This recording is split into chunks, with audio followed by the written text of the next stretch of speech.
हुआ। तो यहाँ कहने के रेड लिस्टेड स्पीसीज। अच्छा, सबसे पहले तो मैं आपको ये बता दूं, अगर हम किसी भी प्रजाति को बोलते हैं कि ये रेड लिस्टेड है, तो रेड लिस्टेड का मतलब उसके ऊपर खतरा है। खतरा किस चीज को लेकर के? हो सकता है कि वो विलुप्त होने वाला हो पूरी तरीके से, या उसका जो एग्जिस्टेंस है वो खतरे में हो सकता है। तो अगर आप किसी भी स्पीसीज को या किसी भी प्रजाति को अगर आप रेड लिस्टेड बोलते हो, तो मतलब उसकी जो प्रजाति है वो खतरे में है। Is the species that is classified as a threatened और एट रिस्क ऑफ एक्सटिंक्शन। जैसे यहाँ आगे लिखा हुआ है कि हम ऐसे प्रजाति को रेड लिस्टेड बोलते हैं जिनके ऊपर खतरा हो या फिर विलुप्त होने का रिस्क हो, ड्यू टू वेरियस फैक्टर्स। और उनके विलुप्त होने के पीछे बहुत सारे कारण हो सकते हैं। एक तो ये कारण हो गया हैबिटेट लॉस। हैबिटेट लॉस क्या होता है? जैसे जानवर का अपना एक घर है ना। अगर लोग क्या करते हैं, जैसे डिफॉरेस्टेशन हो रहा है, वनों की कटाई हो रही है, जैसे मान लीजिए तालाब होते थे जहां पे पानी इकट्ठा होते थे, उन सारी चीजें धीरे धीरे खत्म हो रही है। तो जब उनके रहने के लिए जगह ही नहीं बचेगी तो जाहिर सी बात है वो इधर उधर भटकने लग जाएंगे। मेनली क्या होता है कि हर जानवर का अपना एक स्पेसिफिक क्राइटेरिया होता है जिसमें वो फलते फूलते बढ़ते हैं, राइट। अगर वही चीज नहीं रह जाती है तो धीरे धीरे वो विलुप्त होने लग जाते हैं। साथ ही साथ इन्वेजिव स्पीसीज है। इन्वेजिव मतलब जैसे बहुत ज्यादा शिकार जानवरों के किए जाते हैं, उस पर पूरी तरीके से लगाम नहीं है। साथ ही साथ अगर उन्हें किसी तरह का कोई रोग हो जाए तो उस संक्रमण की वजह से भी मर जाते हैं। साथ ही साथ ओवर एक्सप्लॉयटेशन। ओवर एक्सप्लॉयटेशन जैसा कि मैंने आप लोगों को बताया कि अगर हम देखिए, अगर हम जानवरों के कॉन्टेक्स्ट में बोलें कि भैया उनका ओवर एक्सप्लॉयटेशन हो रहा है, ठीक है, तो ओवर एक्सप्लॉयटेशन का मतलब आप ऐसे समझ सकते हो, अगर इसको आम मैं उसमें बोलूं तो क्या बोलते हैं उसको, बहुत ज्यादा शिकार करना। ओवर एक्सप्लॉयटेशन का मतलब बहुत ज्यादा शिकार करना, इसको हम बोल सकते हैं। क्योंकि देखो, जैसे अगर हम किसी इंसान को एक्सप्लॉयट कर रहे हैं, ठीक है, तो वो एक अलग चीज हो गई। बट यहाँ जानवरों के कॉन्टेक्स्ट में एक्सप्लॉयट करने की बात करें तो उनको शोषण नहीं कहा जा सकता, बहुत ज्यादा शिकार के कॉन्टेक्स्ट में हम इस चीज को बोल सकते हैं। और साथ ही साथ क्लाइमेट चेंज, जलवायु परिवर्तन की वजह से भी ये विलुप्त होते हैं। तो आपको यहाँ पे देखिए दो चीजें मोटी मोटी समझ में आ गई कि अगर हम किसी भी प्रजाति को रेड लिस्टेड बोल रहे हैं मतलब वो विलुप्त होने के कगार पर है, और उसके पीछे काफी कारण हो सकते हैं। अगर इस तरह की चीजें दी जाए तो उसको थोड़ा ध्यान दिया करिए। हो सकता है इससे रिलेटेड आपको क्वेश्चन पूछ ले कि भाई हैबिटेट लॉस हो सकता है, invasive species, over exploitation, climate change. Red listed species are identified and tracked by the International Union of Conservation of Nature. अच्छा, ये जो रेड लिस्टेड स्पीसीज होती हैं, इनको ट्रैक करना और इनको आइडेंटिफाई करने का काम किसका होता है? IUCN का होता है। हो सकता है इस तरह के भी क्वेश्चन पूछ लें कि ये जो रेड लिस्टेड स्पीसीज होती हैं उनको आइडेंटिफाई और ट्रैक करने का काम किसका होता है? Union for conservation of nature का होता है। एंड अदर कंजर्वेशन ऑर्गेनाइजेशंस, मतलब और भी दूसरे कंजर्वेशन मतलब जो लोग प्रोटेक्ट करते हैं, और बाकी भी इसी तरह की ऑर्गेनाइजेशंस हैं जो ये काम करती हैं। When a species become endangered, अगर मान लीजिए कोई भी ऐसी प्रजाति है जो खतरे में आ चुकी है, it can have ripple effects on the other species in the ecosystem. जैसा कि हम लोगों को पता है, इस इकोसिस्टम में, इस पारिस्थितिक तंत्र में जितनी भी प्रजातियां रहती हैं, हर कोई एक दूसरे से इंटरकनेक्टेड है। कहने का मतलब ये हुआ कि हर प्रजाति का अपनी एक भूमिका है, अपनी एक रोल है इस पृथ्वी के ऊपर। अगर किसी एक को प्रॉब्लम होती है, उसकी वजह से सब कोई अफेक्ट होता है। अब जनरली हमें ये चीज पता चलती नहीं है, लेकिन अगर हम लॉन्गर टर्म में इस चीज को देखें तो आपको धीरे धीरे अब समझ में आ रहा होगा कि प्रभावित चीजें हो रही हैं, है ना। The IUCN uses criteria to evaluate the extinction risk of species and assigns them to one of 9 categories। ये जो union for conservation of nature, यानी ये जो ऑर्गेनाइजेशन है, इन्होंने ना एक क्राइटेरिया जो है बनाया है, जहां पे ये जो प्रजातियां हैं उनके जो एक्सटेंशन रिस्क है उसको इवेलुएट करने को लेकर के, और 9 कैटेगरीज उन्होंने बनाई है। जैसे एक्सटिंक्ट है, एक्सटिंक्ट इन द वाइल्ड है, मतलब एक्सटिंक्ट का मतलब जो विलुप्त हो चुके हैं, एक कैटेगरी ये है। एक्सटिंक्ट इन द वाइल्ड का मतलब ये हो गया कि जैसे आपने कुछ जानवरों को देखा होगा, जंगल में नहीं पाए जाते, पर्यावरण में नहीं पाए जाते, उनको कहां पे रख दिया गया है? जैसे म्यूजियम कह रहा हूं मैं, माफ करिएगा, हिंदी जू, चिड़ियाघर में रख दिया जाता है। तो अगर आपसे ये पूछ रहा है कि एक्सटिंक्ट इन द वाइल्ड, तो इसका मतलब वो जंगल से विलुप्त हो चुके हैं, बट वो चिड़ियाघर वगैरह में देखे जा सकते हैं, पाए जाते हैं। क्रिटिकली इंडेंजर्ड, क्रिटिकली, अब देखिए इंडेंजर्ड का मतलब हो गया खतरा, है ना, लेकिन क्रिटिकली इंडेंजर्ड मतलब उनके ऊपर खतरे का संकट बहुत ज्यादा है।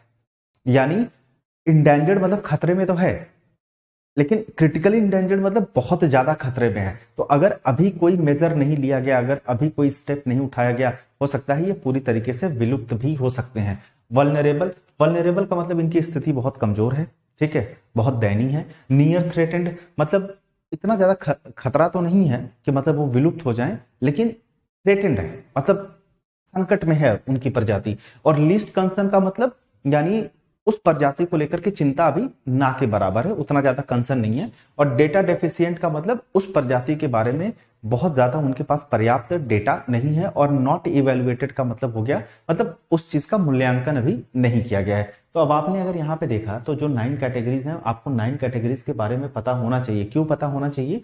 जैसा कि आपने आगे चल करके क्वेश्चन देखा, उस क्वेश्चन में जैसे उन्होंने पूछ लिया कि यहाँ पे जो हमने एक्सटिंक्ट इन द वाइल्ड लिखा है, इसका क्या कॉन्टेक्स्ट है, किस कॉन्टेक्स्ट में ये लिखा गया है, इसकी क्या मीनिंग हो सकती है, तो ये चीजें आपको पता होनी चाहिए। The red list is used to help prioritise conservation efforts and to raise awareness about the plight of threatened species. Species are assessed and assigned to one of the several categories. देखिए यहाँ पे कुछ categories दी गई हैं, जैसे critically endangered जो मैंने आपको बताया, इंडेंजर्ड वो भी बताया, और vulnerable. Based on a variety of factors, कह रहे हैं ये सारी चीजें जो होती है बहुत सारे फैक्टर्स, बहुत सारे तथ्य पर आधारित होती हैं, such as population size, habitat loss and levels of exploitation, यानी मतलब उनकी आबादी कितनी है, हैबिटेट लॉस, और साथ ही साथ एक्सप्लॉयटेशन का क्या लेवल है। अगर मान लीजिए बहुत ज्यादा शिकार हो रहे हैं, बहुत ज्यादा मतलब एक्सट्रीम लेवल पे हो रहे हैं, ठीक है, या कम हो रहे हैं या बहुत कम हो रहे हैं, उस पर भी चीजें निर्भर करती हैं। By identifying and prioritising species that are at high risk, conservation efforts can be targeted where they are needed most. कह रहा है कि जो कंजर्वेशन एफर्ट्स हैं, जहां पर बहुत ज्यादा जरूरत है वहां पे टारगेट किए जा सकते हैं। The effects of a species becoming endangered can be wide ranging and can have significant impacts on both the environment and human communities. देखो भाई, सिंपल सी चीज है, अगर जिस तरीके से जानवर धीरे धीरे विलुप्त होते जा रहे हैं, आने वाले समय में इवन अभी भी वातावरण पर और साथ ही साथ जो हमारी ह्यूमन कम्युनिटी है उस पर भी इस चीज का प्रभाव पड़ रहा है। तो देखो हमने मोटा मोटा यहाँ पे समझ लिया कि किस चीज के बारे में बात हो रही है, ठीक है, कोई डाउट हो तो पूछ लेना। अब आते हैं यहाँ पे क्वेश्चन आंसर पे। अकॉर्डिंग टू द पैसेज, अगर हम पैसेज के अनुसार बात करें, endangered species are assessed and assigned levels of exploitation, least concern, stone dead, facing the least risk of extinction in the wild. अभी हमने जस्ट पढ़ा था, तो हमें पढ़ने से क्या समझ में आ गया कि यहाँ पे स्टोन डेड जैसा कोई हमने बात तो करा ही नहीं था। लीस्ट कंसर्न नहीं, ये चीज होती है लेवल्स ऑफ एक्सप्लॉयटेशन पे, यानी उनके एक्सप्लॉयटेशन का, उनके ऊपर अत्याचार का क्या लेवल है। अगर देखिए बहुत ज्यादा एक्सट्रीम है तो विलुप्त हो जाएगा बहुत जल्दी, अगर मान लीजिए मॉडरेट है थोड़ा टाइम लगेगा, लीस्ट है तो मतलब ठीक ठाक है, मतलब अभी वो चलेगा अगर हम उसका बीच बचाव आकर के कर लें तो। A is the correct answer. Which one of the following statements has the correct implication? lead to imbalances in the ecosystem when species go extinct, biodiversity is reduced when species go extinct, there is a close relationship between humans and animals, one must continuously worry about others। दूसरे का बताना जरा यहाँ पे। देखो actually क्या है कि जब आप पैराग्राफ पढ़ लेते हो तो पैराग्राफ से एलिमिनेट करना आपके लिए बहुत आसान हो जाता है। जैसे यहाँ पे विच one of the following statement, जितने भी यहाँ पे स्टेटमेंट्स दिए गए हैं, कह रहा है निम्नलिखित में से कौन सा करेक्ट इंप्लीकेशन है। अब अगर हम बात करते हैं यहाँ पे कि close relationship between humans and animals, तो हमने पूरा पैराग्राफ पढ़ लिया, इस चीज पे कोई फोकस नहीं किया गया था। हाँ, ये जरूर बताया गया था कि अगर कोई जानवर विलुप्त हो जाता है तो उसका जो प्रभाव है वो पूरे इन्वायरमेंट में और ह्यूमन कम्युनिटी पे भी पड़ता है, साथ ही साथ बाकी जानवरों पे भी इसका जो प्रभाव है वो देखने को मिलता है। लेकिन ऐसा कहीं ये चीज नहीं बताया गया था कि ह्यूमन और एनिमल्स के बीच में जो है वो क्लोज रिलेशनशिप है, राइट। साथ ही साथ अगर one must continuously worry about others, तो ये भी नहीं है। ये तो मतलब एक जनरल स्टेटमेंट हो गया, भाई कोई भी इंसान है उसको दूसरों को लेकर के हमेशा चिंता होनी चाहिए, तो ये भी नहीं था। अब हमारे सामने दो चीजें बचती हैं, एक ये बचता है, एक ये बचता है। जरा भाई एक बार आप लोग बताइएगा आपके हिसाब से आंसर क्या होगा। तुक्का मारना चालू हो गया। मैं हमेशा यही आप लोगों से बोलता हूं कि तुक्का मारने से पहले ये सोच लिया करिए जो भी आप बताने जा रहे हो क्या उस बात का कोई तुक बनता है, और जो भी आप बता रहे हो क्या वाकई में इसका कोई कॉन्टेक्स्ट है भी या नहीं भी है। अगर जिस दिन आप ये सोचने लग जाएंगे हो सकता है कि आप सही करोगे। एक बार सोच के देखो, आराम से पढ़ लो, आराम से इसको सोचो, देखो तुम क्या सही वाकई में बता रहे हो और क्या तुम्हें वाकई में पैसेज समझ में आया है।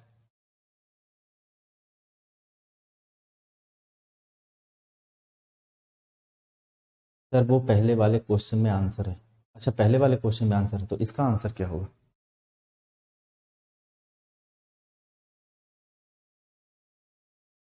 नहीं, तुम लोग इसी का तो ए दे रहे हो ना।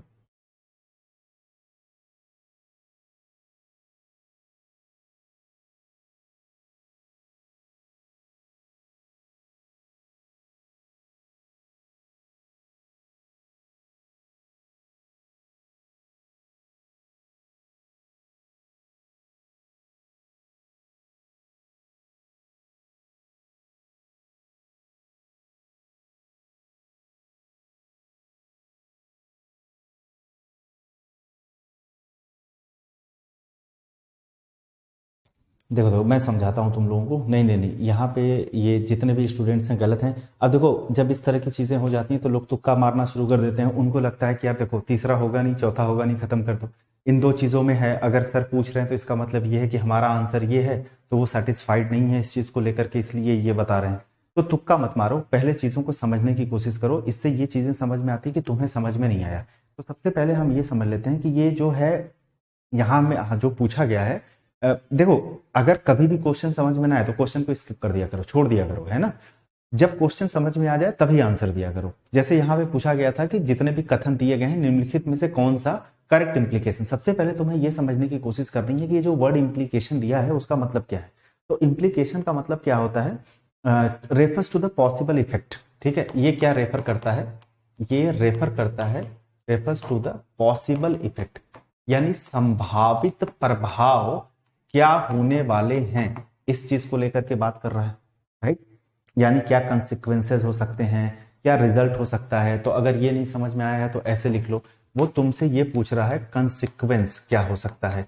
अब हो सकता है कुछ क्लियर हो जाए, रिजल्ट क्या हो सकता है, आउटकम क्या हो सकता है, ठीक है, इन सारी चीजों के बारे में। ठीक।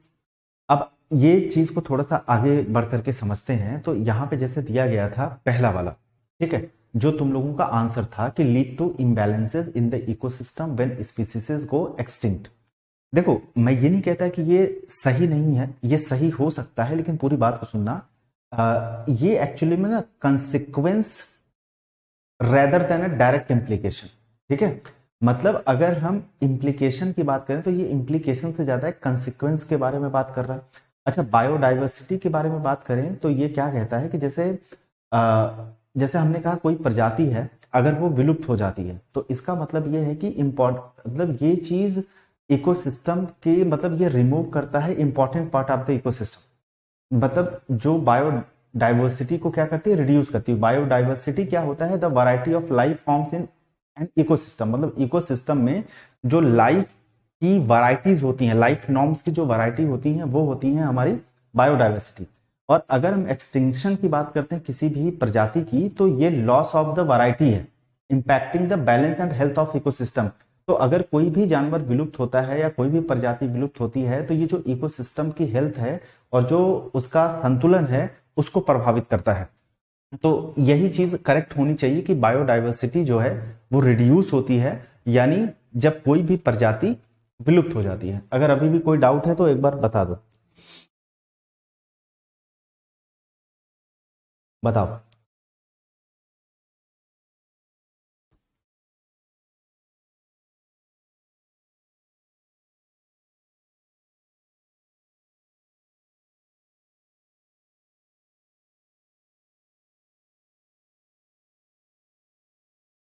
पक्का? पूछ लो ध्यान से, है ना। अरे यार, कॉल। हेलो।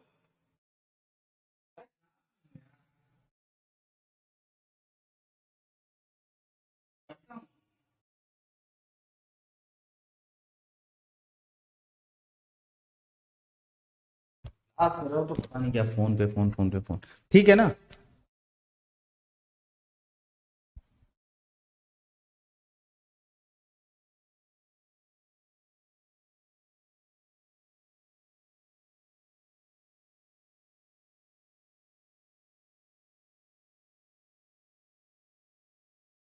चलो चलो चलो, आगे बढ़ते हैं। सर इकोसिस्टम, नहीं नहीं, देखो जतिन, मैं बता देता हूँ। तुम्हारा क्या है कि एक्चुअली ना वो तुमसे पूछ रहा है करेक्ट इम्प्लीकेशन कंसिडर। तो एक्चुअली ये तुम्हारा क्या है ना, ये डायरेक्ट इम्प्लीकेशन है ना, ये डायरेक्ट इम्प्लीकेशन है, यानी कहने का मतलब ये डायरेक्ट आउटकम है, ये डायरेक्ट रिजल्ट है, ये डायरेक्ट तुम कह सकते हो कि रिजल्ट है।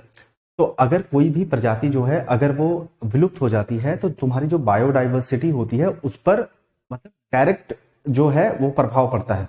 एक्चुअली अगर तुम इसकी बात करोगे ना, lead to imbalances in the ecosystem when it go extinct, ये एक्चुअली बहुत ही ब्रॉडर एस्पेक्ट में बात कर रहा है। तो हमें डायरेक्ट कंसिक्वेंस के बारे में बात करा, दैट्स वाई हमने यहाँ पे बी किया। अब बाकी तुम आराम से इसको समझ लेना, मैं अपने हिसाब से तुमको समझा दिया, ठीक है। अगर फिर भी दिक्कत है तो बाद में पूछ लेना। ए वैलिड स्टेटमेंट हो सकता है कंसिक्वेंसेस को लेकर के, लेकिन अगर हम directly related to the implication of species going extinct as it talks about the loss of biodiversity, तो प्राइमरी कंसिक्वेंस जो होगा वो हमारा दूसरा होगा। ये मान सकता हूं कि अगर ये वाला ऑप्शन नहीं होता तो हम पहले वाले के साथ जा सकते थे, क्योंकि ये डायरेक्टली इंप्लीकेशन को शो नहीं करता है। दैट्स वाई हमारा करेक्ट आंसर बी ही रहेगा, B B B, primary consequence की बात कर रहा है, ठीक है। बाकी अपना पढ़ना दोबारा से तो समझ में आ जाएगा। अगर हम क्रिटिकली इंडेंजर्ड की बात करते हैं तो which of the following does it refer to, urgent need for conservation action, the IUCN maintains a list of critically endangered species, highest risk category, raise awareness about the plight of species. बताओ क्या समझाया था इसको।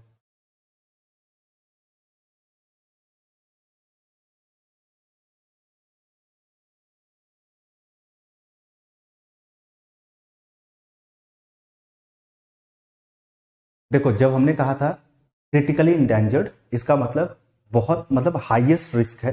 अगर अभी कोई बचाव नहीं किया गया, अगर इस चीज को लेकर के कोई मेजर या कोई स्टेप नहीं लिया गया तो ये पूरी तरीके से विलुप्त हो जाएंगे। तो हाईएस्ट रिस्क कैटेगरी यानी सी इज द करेक्ट आंसर, ठीक है। अरे भैया एक चीज देखो ना, तुम लोग क्या पढ़ रहे हो बे, अजीब इंसान हो तुम लोग भी। एक बात बताओ, 9 कैटेगरीज थी, तो 9 कैटेगरीज में तुमको क्या बताया गया था, ये जो है मतलब एक्सटिंक्ट मतलब पूरी तरीके से विलुप्त हो चुके हैं। एक्सटिंक्ट इन द वाइल्ड का मतलब ये बताया गया था कि अब ये जंगल या पर्यावरण में नहीं पाए जाते हैं, लेकिन ये तुमको चिड़ियाघर वगैरह में देखने को मिल सकते हैं। क्रिटिकली इंडेंजर्ड का मतलब ये बताया गया था कि ये बिल्कुल विलुप्त होने की कगार पे खड़े हैं। हाईएस्ट रिस्क अगर मतलब कुछ महीने या कुछ साल और अगर नहीं देखा गया, ध्यान नहीं दिया गया, कोई स्टेप नहीं लिया गया तो ये विलुप्त हो जाएंगे। तो ये जो इंडेंजर्ड है, इंडेंजर्ड का मतलब है कि इनके ऊपर खतरा मंडरा रहा है, लेकिन अगर हम क्रिटिकली इंडेंजर्ड की बात कर रहे हैं तो ये हाईएस्ट रिस्क पर है, समझा। तो यहां पे हो जाएगा तीसरा। ये बता रहा है रेज अवेयरनेस, ये होगा नहीं। Maintenance list of critical endanger species, ठीक है। अर्जेंट नीड फॉर, अब देखो urgent need for conservation action. अब कह रहा है कि अर्जेंट नीड है कंजर्वेशन एक्शन को लेकर के, और यहां कह रहा है हाईएस्ट रिस्क कैटेगरी, वो कैटेगरी की बात कर रहा है। वहां 9 कैटेगरीज में बांटा गया था, तो हम बात आपसे कैटेगरी की कर रहे हैं, आप हमको ये बता रहे हो। ध्यान से पढ़ोगे नहीं, पता नहीं ध्यान कहां रहेगा। विच one of the following statements best reflects the underlying tone of the passage. अगर हम बात करते हैं जितने भी स्टेटमेंट दिए गए हैं उसमें से कौन सा ऐसा है जो पैसेज के टोन को रिफ्लेक्ट करता है, मतलब बेस्ट रिफ्लेक्शन है। Red listed species are tracked by the IUCN. Red list is a list of threatened species to raise awareness about the plight of threatened species. IUCN is a global organization that works to protect the diversity of life on Earth. ये बताओ।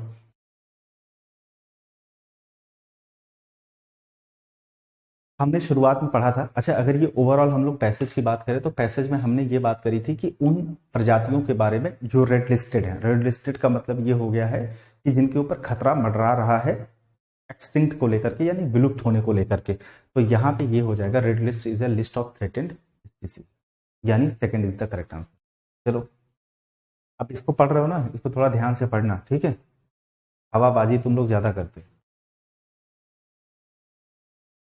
सब सिर्फ answer देने की होड़ है बस। चलो पढ़ना शुरू करो, 1.5 मिनट का टाइम है।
चलो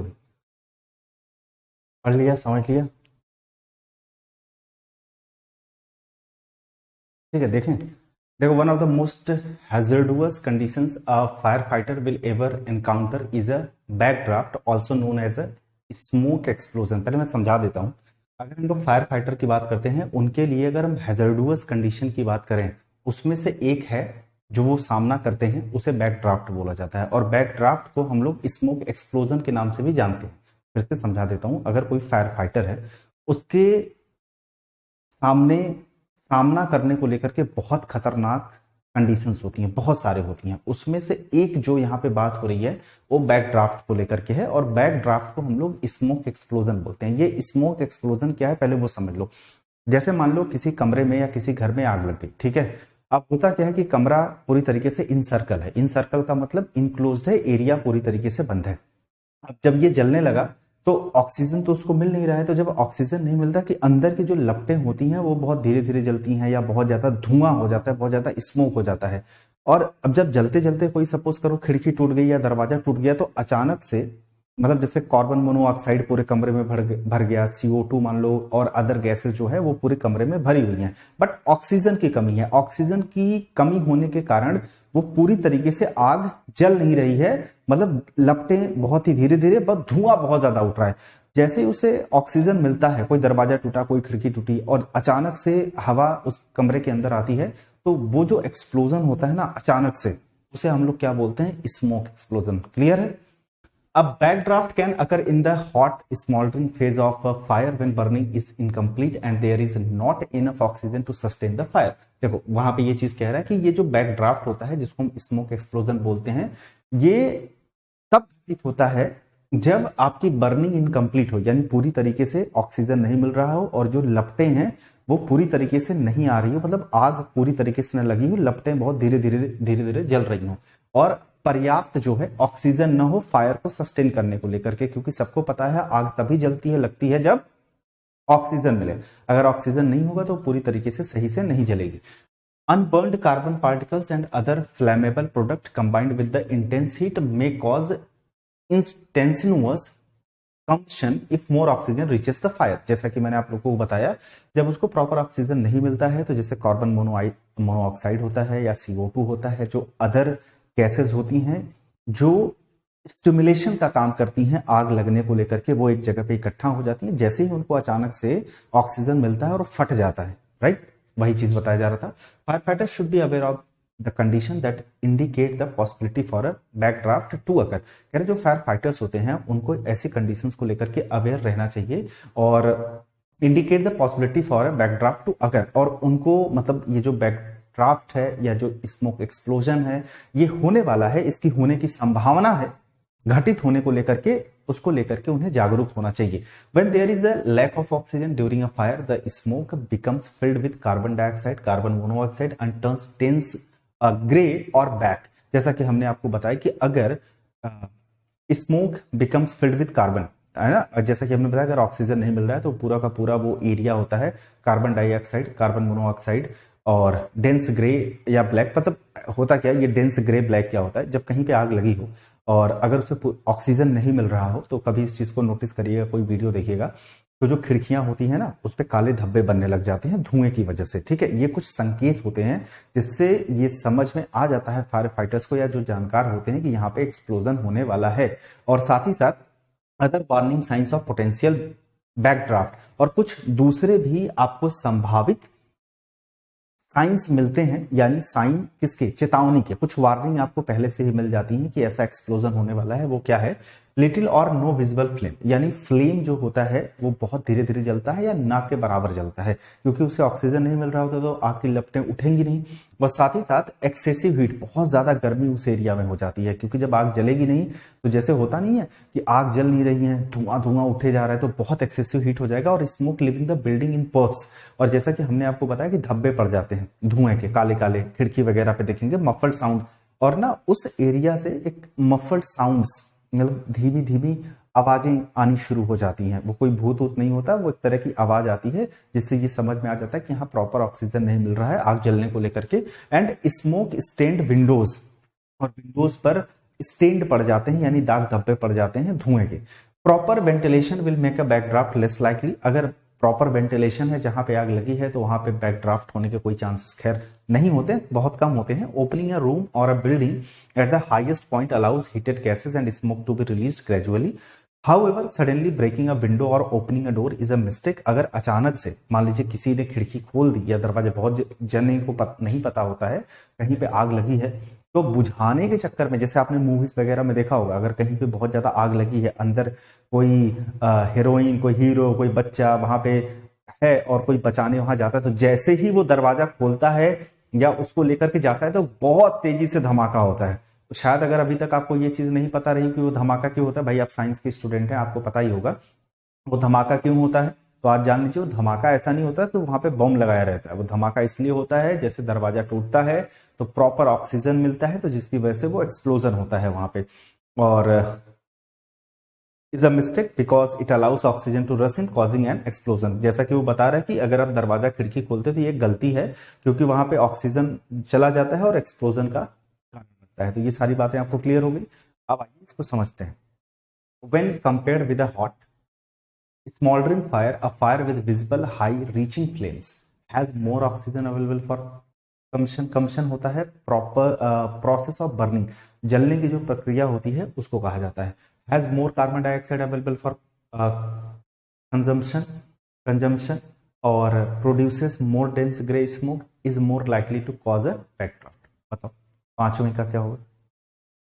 हाँ पहला, ठीक है। When compared with a hot smouldering fire, a fire with visible high reaching flames has more oxygen available for. क्योंकि जब आपके पास जलने के लिए या आग को जलने के लिए जब प्रॉपर ऑक्सीजन होता है, तभी आपको लपटें उठती हुई दिखेंगी। To prevent the possibility of a backdraft, a firefighter should. अगर आप बैकड्राफ्ट की संभावना को रोकना चाहते हैं तो फायर फाइटर को क्या करना चाहिए? Carry an oxygen tank, open a door to allow gases to escape, make an opening at the top of the building, break a window to release carbon particles. अब ये जरा बताइए आप मुझे, थोड़ा सोच के बताइएगा, ध्यान से बताइएगा। अगर आपने पढ़ा होगा तो आप इसको बता लेंगे। एक तो देखो साफ साफ आपने एलिमिनेट कर दिया होगा कि ऑक्सीजन टैंक को कैरी नहीं करना है, ये तो बेवकूफी है, ठीक है। और यहां पे भी ये बताया गया था लास्ट तक हमने जब पढ़ा कि अगर आप विंडो को या डोर को ब्रेक करते हो तो ये सबसे बड़ी गलती होगी, तो ये भी आपको नहीं करना है। Open a door to allow gases, ये भी बेवकूफी है, ये भी आपको नहीं करना है। तो मिला जुला कर यही बचता है हमारा C. Which of the following is not mentioned as a potential backdraft warning sign. निम्नलिखित में से कह रहा है कि कौन सा वार्निंग साइन है पोटेंशियल बैकड्राफ्ट का जो कि मेंशन नहीं किया गया था। विंडोज स्टेन्ड विद स्मोक, ये तो भाई साइन है, जैसा कि हम पढ़ रहे थे कि अगर स्मोक एक्सप्लोजन होने वाला है तो उसके क्या क्या जो साइन होते हैं, जो वार्निंग साइंस होते हैं, वो आपको दिख जाते हैं। एक तो आपको खिड़कियों पे धुएं के धब्बे दिख जाएंगे, है ना, ये तो है। Flames shooting up from the building, puffs of smoke leaving the building, ये भी है। More intense heat than usual, ये भी है। यानी एक यही हो जाएगा, B. B is the correct answer. मैं गलत हूं क्या? मैं सही हूं। सी कहां से हो जाएगा? बी हो जाएगा ना भाई।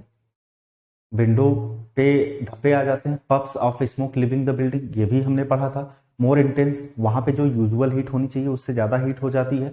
एक ही चीज नहीं है, flame shooting up from the building, B.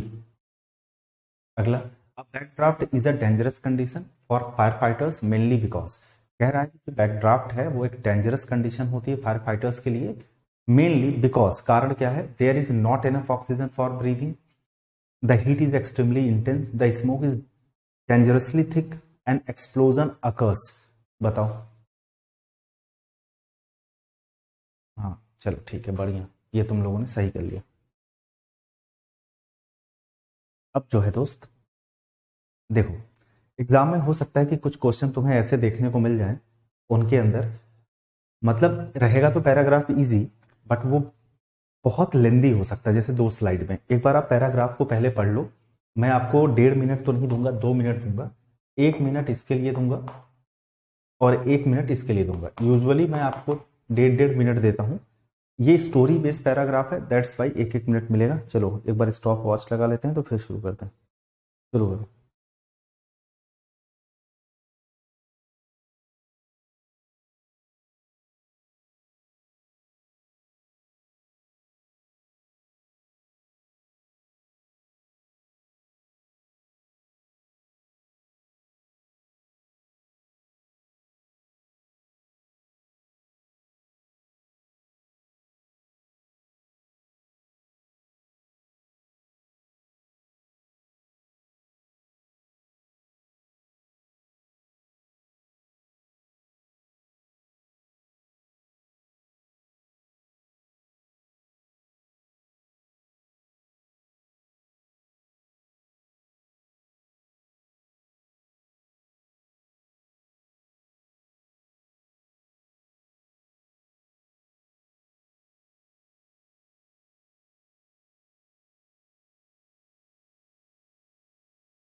चलो भाई, मुझे लग रहा है कि 2.5 मिनट मैंने दे दिया, ये बहुत ही सफिशियंट रहा होगा आप लोगों को पढ़ने के लिए।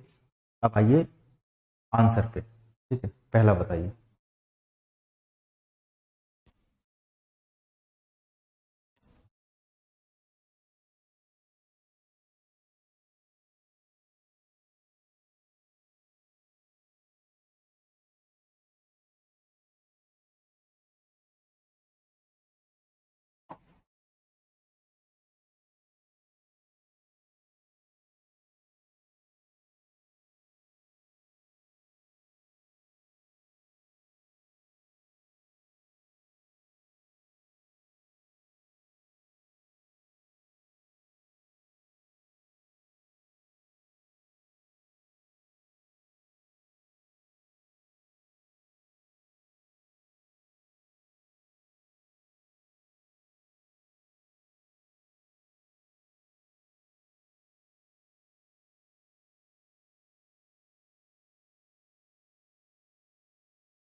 चलो देखते हैं आपने कितना सही किया कितना गलत किया।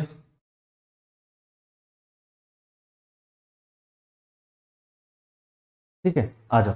अच्छा, ये जो क्वेश्चन था तुम लोगों का, मैं अभी ना, मुझे एक बार ये बता देना कितने लोग स्टिल इसमें कंफ्यूज हो, क्योंकि उस टाइम तुम लोगों का कंफ्यूजन था ठीक ठाक ये वाले क्वेश्चन को लेकर के। तुम बता देना, एक बार मैं इसे और समझा दूंगा। ठीक है, पहले इसको बता देते हैं, या पहले चलो हम इसे समझाते चलते हैं, क्योंकि तुम लोगों को उस टाइम समझ में आया नहीं था। इसको थोड़ा ना मैं, जैसे यहाँ पे विच of the following statement has the correct implications, एक बार थोड़ा सा और समझ लेना, अगर समझ में आ जाए तो ठीक है, या फिर अपने हिसाब से देख लेना। जैसे हमसे यहाँ पे क्या पूछा था कि आप पूरा स्टेटमेंट पढ़ लीजिए और आप हमको बताइए डायरेक्ट इफेक्ट इसका क्या होगा। डायरेक्ट इफेक्ट यानी डायरेक्ट इफेक्ट या डायरेक्ट रिजल्ट इसका क्या होगा। पहले सवाल समझ लेते हैं, ये हमसे सवाल पूछा गया था, अब थोड़ा सुन लेना।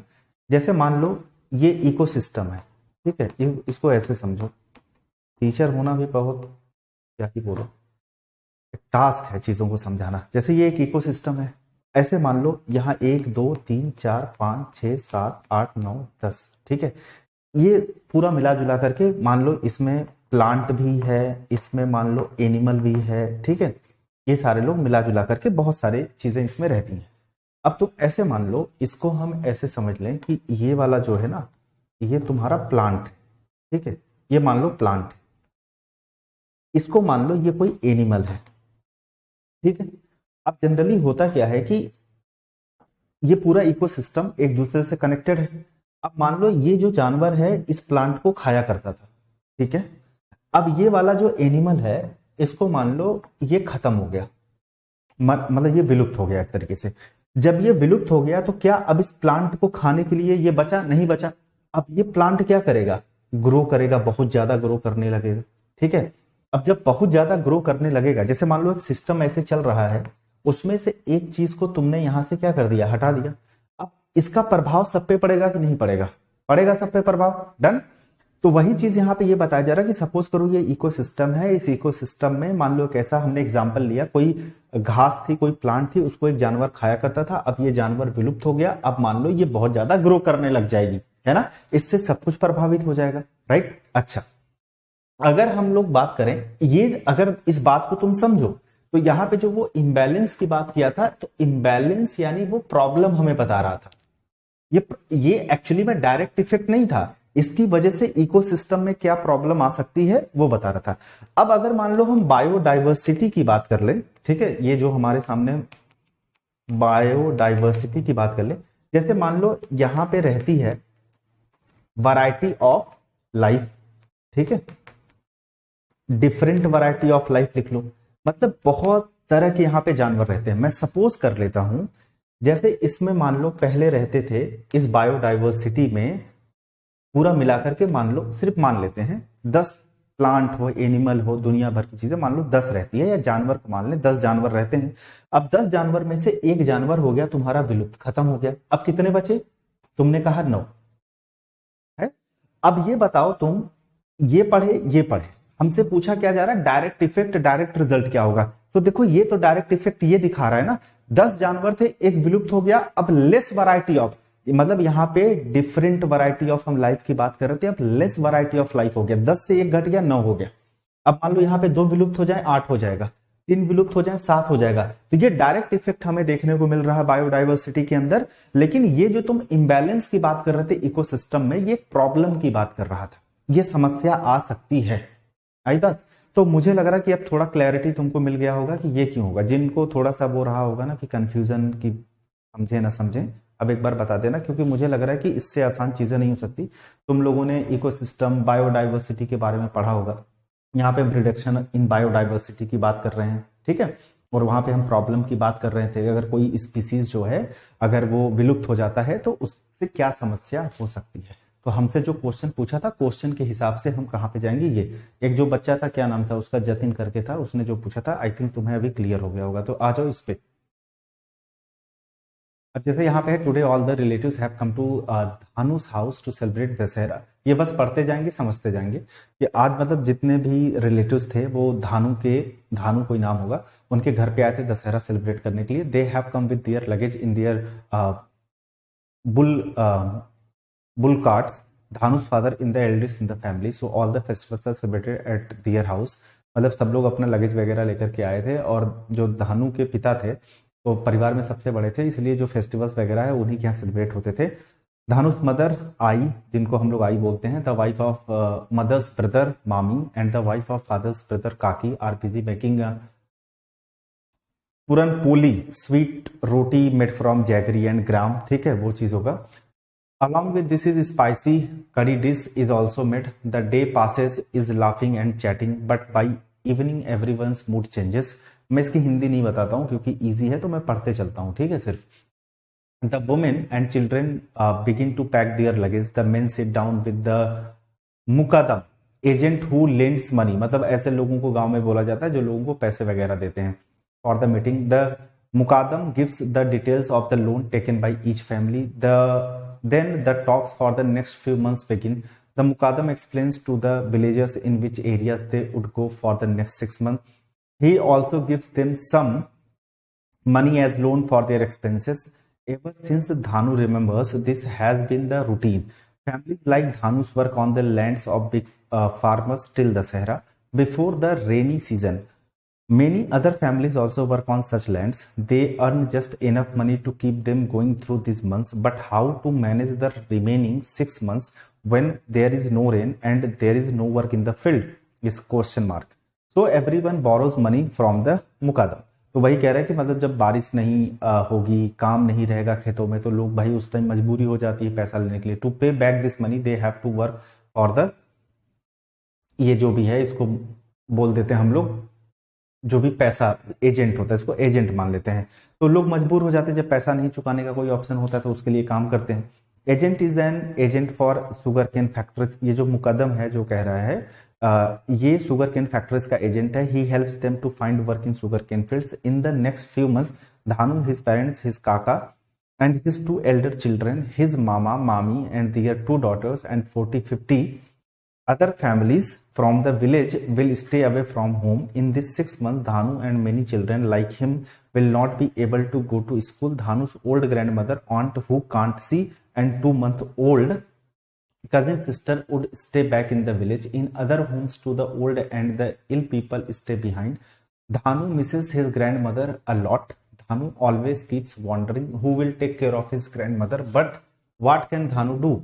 At the factory, Dhanu's father gets the sugarcane weighed and takes a receipt. इसको receipt पढ़ते हैं, P नहीं बोलते. A note to say how much sugarcane they have given. They show this receipt to the agent, who then keeps an account of their loan. The agent also gives them some money for the next fixed expenses. Then Dhanu's eye and mommy take the children to the nearby village market to buy atta and oil for the next week. Sometimes mommy buys laddus or some sweets for the children. She also buys pencil and eraser and a notebook for Dhanu. After all, he is mommy's favorite. But Dhanu won't be using this for 6 months because he won't be going to school. Mommy wants Dhanu to study and become some become somebody in life. She does not want Dhanu to move around with his family like this. Mama and Mami tell Dhanu's parents, next time when we leave our village after Dasehra, we will leave Dhanu with his Dadi and Chachi. He will go to school like other children in the village. He should continue his studies. He should study further and become somebody. ठीक है, बताओ कुछ बन सके। तो मिला जुला करके देखो, मैंने इसकी मीनिंग तुम लोगों को नहीं बताई क्योंकि एक स्टोरी बेस्ड पैराग्राफ था और इसको आपने समझ लिया होगा, सिंपल लैंग्वेज में था।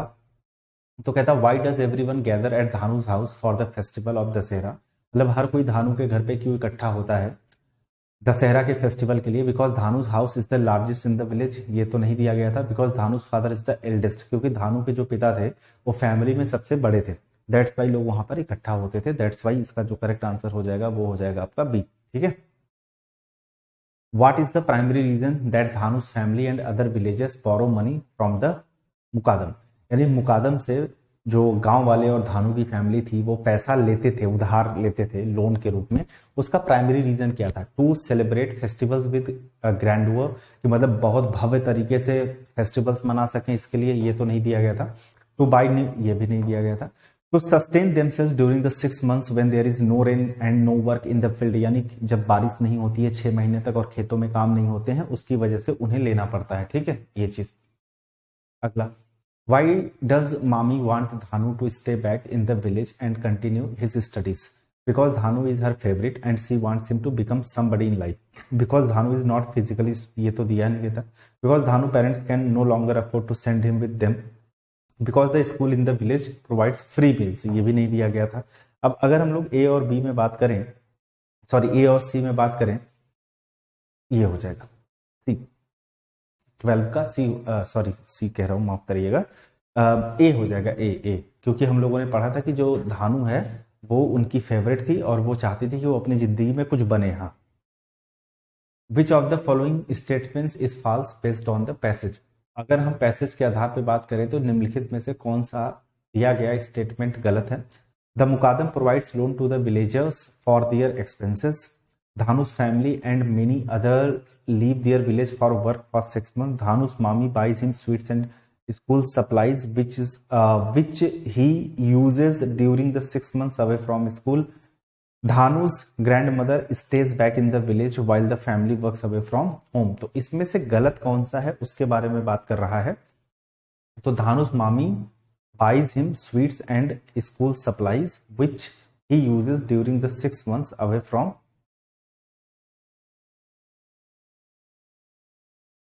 सी। ठीक है, क्योंकि Dhanush grand mother stage back, ये तो सही था, वो अपने, क्योंकि उसने लास्ट में बोला था कि वो अपने ग्रैंड मदर जो दादा दादी है उनके पास छोड़ देगा, उससे पढ़ाई इंटरप्ट ना हो। Dhanush family and many others live their village for work 6 months, क्योंकि उनके पास कोई काम नहीं होता था, कोई बारिश वारिश होती नहीं थी, इस वजह से वो लोग अपना घर छोड़ देते थे 6 महीने के लिए कहीं काम करने के लिए। मुकादम जो है वो विलेजेस को लोन प्रोवाइड करता था फॉर देयर, उनके एक्सपेंसेस के लिए, फिर बाद में वो काम कराता था अपने यहाँ, ठीक है, काम के बदले। तो वो सब कुछ तो सही था, यानी सी इज द करेक्ट आंसर। तो मैं आपको बस ये सलाह दूंगा कि अगर कभी इस तरीके से स्टोरी बेस्ड पैराग्राफ आए तो उसकी हिंदी मीनिंग निकालने के बजाय उसको पढ़ते जाइएगा, क्योंकि जब हम कहानियां पढ़ते हैं तो उसको समझने की कोई जरूरत नहीं पड़ती है। कहानियां हमें समझ में आ जाती है क्योंकि हम कहानियों के हैबिचुएटेड हैं बचपन से, है ना।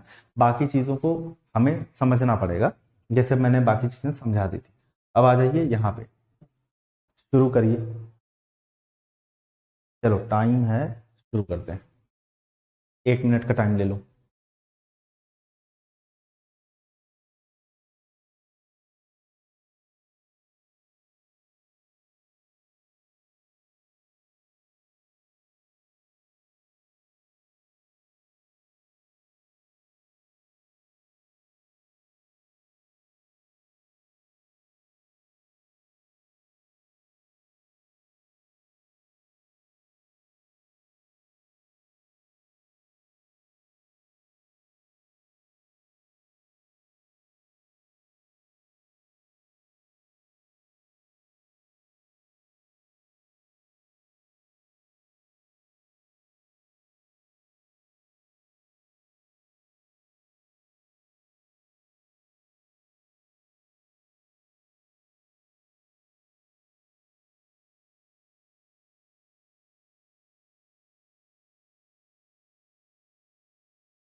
चलिए अब एक एक करके आंसर बताइए, पहले का बताइए।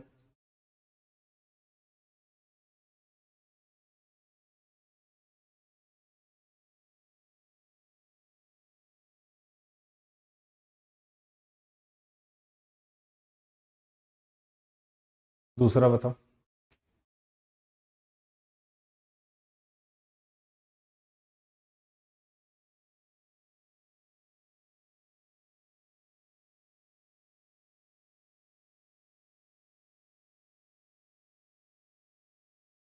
तीसरा बताओ।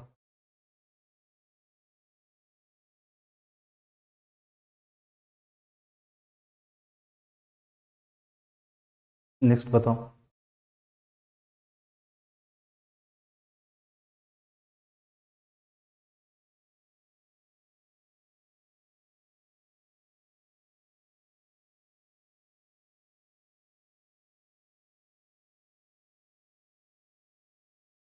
चलो देखते हैं तुम लोगों ने कितना सही किया कितना गलत किया। मैंने हमेशा से एक चीज बताई कि सबसे पहले एक बार पूरा पढ़ लिया करो, पूरा पढ़ के एक बार समझ लो।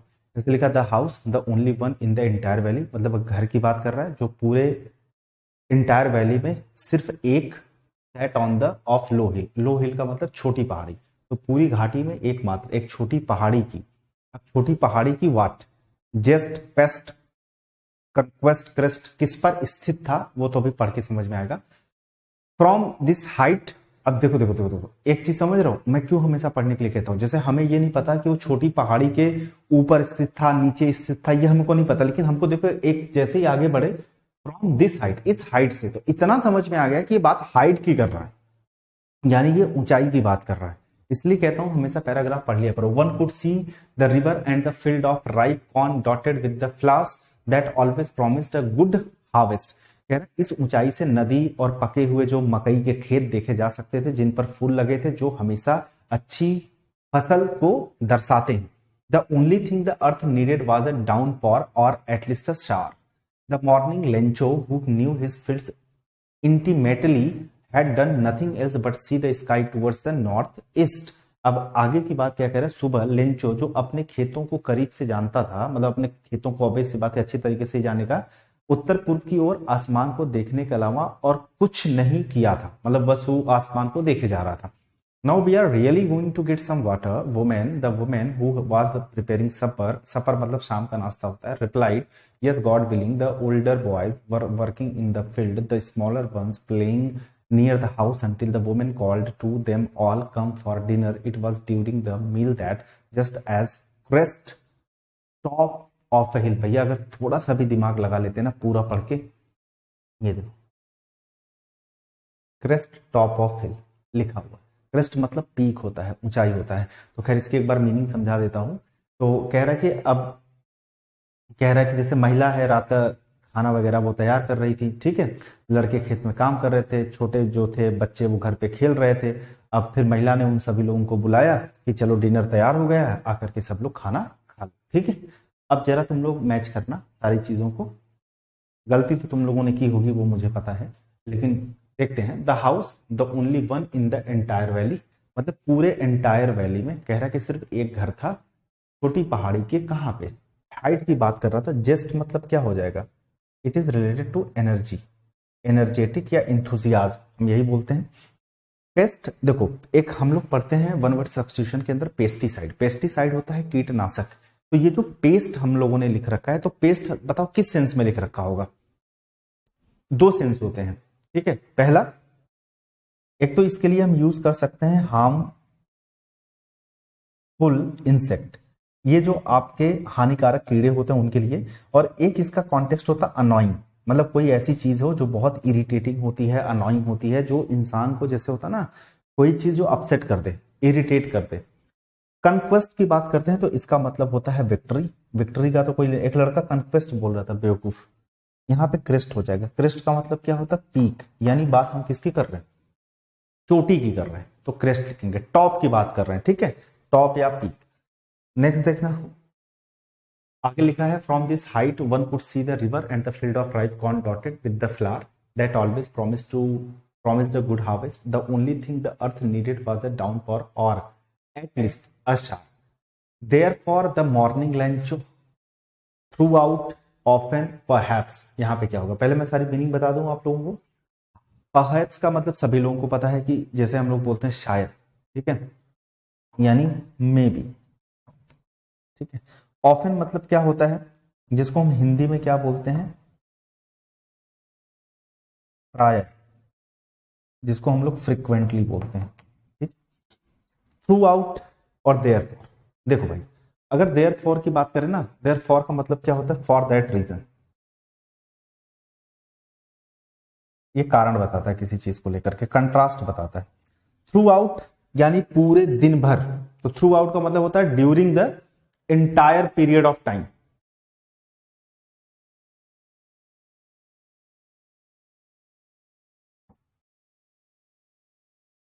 मतलब पूरे टाइम, मतलब जितना समय था पूरे टाइम तक। तो वो कह रहे हैं कि through out the morning Lencho who knew his fields intimately had done nothing else but see the sky towards the north, यानी नॉर्थ सी की टुवर्ड्स जो आसमान था, वो जो लेंचो था उसने पूरे मॉर्निंग, थ्रू आउट द, पूरे मॉर्निंग, पूरे दिन भर वो सिर्फ उसको घूरता रहा, उसने किया कुछ नहीं, सिर्फ उसको घूरता रहा। तो यहां पे अगर देखेंगे तो शायद, फ्रिक्वेंटली या देयर फॉर का तो कोई मतलब ही नहीं था, थ्रू आउट वो टाइम को डिसाइड कर रहा था, क्योंकि यहाँ मॉर्निंग लिखा है ना, तो मॉर्निंग जो है वो टाइम को रेफर करता है, तो टाइम को रेफर करने के लिए थ्रू आउट लगाना पड़ेगा। अगला, the women who was preparing supper replied yes got feeling the older boys were working in the field दस, या मीन वाइल, इंडीड, या वाइल्ड, इसको जरा बताना सभी लोग, तो क्या हो जाएगा, वाइल्ड, चलो ठीक है, ठीक। अच्छा, मीन वाइल हो जाएगा, रेखा जी बता रही मीन वाइल होगा।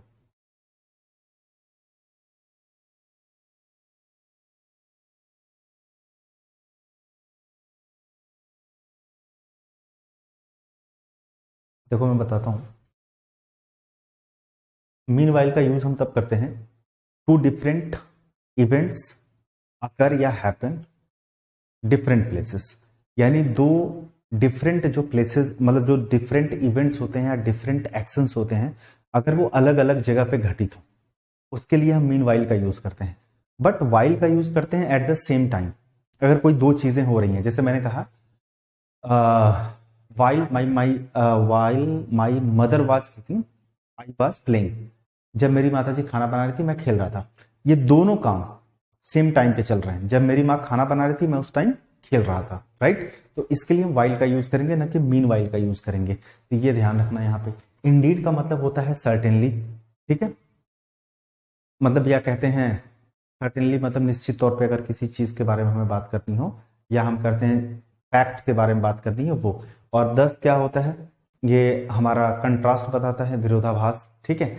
नहीं नहीं, सॉरी माफ करना, 10 जो है वो तुम्हारा रिजल्ट बताता है, ये रिजल्ट बताता है, रिजल्ट था नहीं। मीन वाइल हमने बता दिया, दो डिफरेंट इवेंट्स, मतलब डिफरेंट डिफरेंट प्लेसेस पे अगर हो रहे हो तो उनके लिए यूज किया जाता है। बाकी यहाँ पे वाइल हो जाएगा, एट द सेम टाइम की बात हो रही है, ठीक है। तो हो गया, जब वो खेत में काम कर रहा था उस टाइम वो छोटा वाला खेल रहा था घर के पास, until the women called the smaller ones, ठीक है। अब यहाँ पे लिखा था स्मॉलर वंस, अब यहाँ पे जरा देखो, वन को हमने किस में यूज किया है, प्लूरल में, अगर ये प्लूरल है तो वर हो जाएगा, वास कहां से हो जाएगा, बेवकूफ नहीं तो बक, वन का प्लूरल वंस नहीं होता, अगर वहां पे प्लूरल है तो कैसे वास हो जाएगा, वर होगा ना। बुद्धि गए मार अकल गए हरी, कहां तक कचपच करी वाला हाल है, ठीक।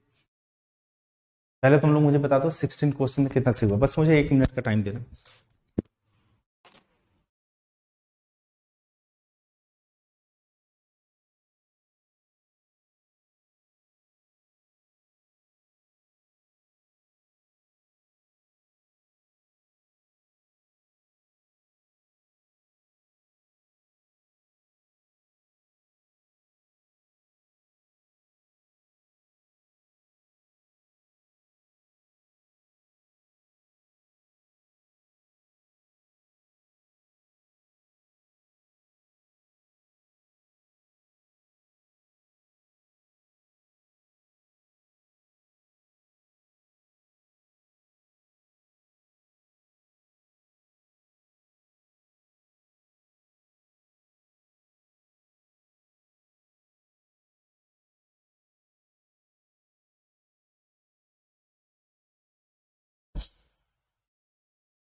14 करेक्ट, 2 स्किप।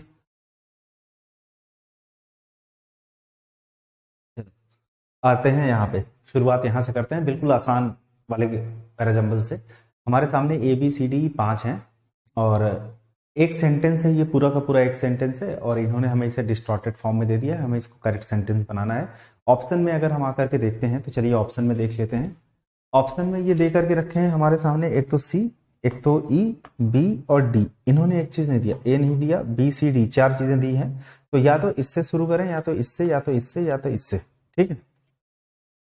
अब जैसे लिखा है हु लिव्स ऑन द, हम तो पेयर यहाँ पे बना सकते हैं, lives on the 4th floor, है ना, ये होगा। तो ई के साथ क्या ए का पेयर बन सकता है? बन सकता है। और ई का पेयर ए के साथ यहाँ है, यहाँ नहीं है, एक यहाँ हो गया और यहाँ नहीं, इसको काट दिया। तो एक ये हो सकता है, एक ये हो सकता है। अब मुद्दा यहाँ पे ये है कि ई से शुरू होगा, डी से शुरू होगा। There is a very mean, यहाँ लिखा है हु लिव्स ऑन द। तो देखो ये थोड़ा अटपटा लग रहा है कि हम इससे शुरू कर नहीं पाएंगे, है ना, क्योंकि शुरुआत हम करेंगे डी से ही। There is a very mean nasty man, क्योंकि अगर हम बात कर रहे हैं कि ये देयर जैसे लगा हुआ है तो हमें पता है कि देयर एक एडवर्ब होता है, ये आपको कई बार बताया। जैसे हम लोग ये लिखते हैं ना, देयर वाज अ किंग, तो ये आपको समझाया गया है कि जब कभी भी हम किसी एडवर्ब से किसी भी सेंटेंस को शुरू करते हैं, ठीक, तो हम वर्ब लिखते हैं फिर उसका सब्जेक्ट लिखते हैं। तो जब ये इन्वर्जन एक्चुअली बोला जाता है, आपको पहले भी समझाया गया है। तो किसी भी एडवर्ब से अगर किसी सेंटेंस को शुरू करिए तो पहले वर्ब लिखिए फिर सब्जेक्ट लिखिए। तो ये सेंटेंस का सब्जेक्ट रखेंगे आवाज। तो अगर आपने देयर से शुरू किया है, एक यहाँ पे इज वर्ब लिखा है, तो सोच के देखिए किसके लिए लिखा गया होगा। वेरी मीन एंड नेस्टी, इस मैन के लिए लिखा गया होगा, है ना। तो डी के साथ बी का पेयर बनेगा ही बनेगा, तो डी के साथ बी का पेयर यहीं पे है, यानी करेक्ट आंसर क्या हो जाएगा? ए। अगला देखना दोस्त, ऑप्शन में आकर देखते हैं, सी है, डी है, बी है, ए है, चारों दे दिया इसने, ठीक है। अब जब चारों दे दिया तो शुरू किससे करें हम इसको? ठीक है, सबसे पहले हम देखा, लिखा है सी थॉट, उसने सोचा as if she was in a dream. अब ये सी एक प्रनाउन लिखा गया है, तो इतना तो समझ में आ रहा होगा कि ये किसी नाउन को रिप्लेस कर रहा होगा, और यहाँ पे भी ये किसी नाउन को रिप्लेस कर रहा होगा। तो यानी ना तो डी से शुरू करते हैं ना तो सी से शुरू करते हैं, या तो ए से या तो बी से। तो यहाँ पे फॉलोइंग इट सी फाउंड, अच्छा यहीं पे इजाबेल एक ही नाम है, मुझे लग रहा है सीधा सीधा ए से क्यों ना शुरू कर ले। तो करेक्ट आंसर क्या हो जाएगा? A B C D. यहां पे अगर बात करते हैं तो ऑप्शन में बी है, बी ए बी सी, ठीक है। तो डी तो दिया ही नहीं गया, तो हटा दें इसको, है ना। अगर ऑप्शन में देखें बी 2 बार दिया गया है, ए जो है हमें 1 बार दिया गया, तो एक बार बी को पहले पढ़ करके देख लेते हैं कि the novel is as pattern as a post impressionist painting, ठीक है, ये बी है। ए में दिया है through the streets of London on a single day in June 1923। अगर हम इस सेंटेंस को देखें तो ये सेंटेंस में नाउन से हमने शुरुआत करी है, जो कि नॉवेल है ना। तो शुरुआत तो बी से ही कर लेंगे, लेकिन मुद्दा ये है कि बी के बाद हम क्या करें, सी करें, या बी के बाद हम डी करें, ठीक है। तो पेंटिंग के बाद जरा मुझे बताना, सी लगाएं या डी लगाएं?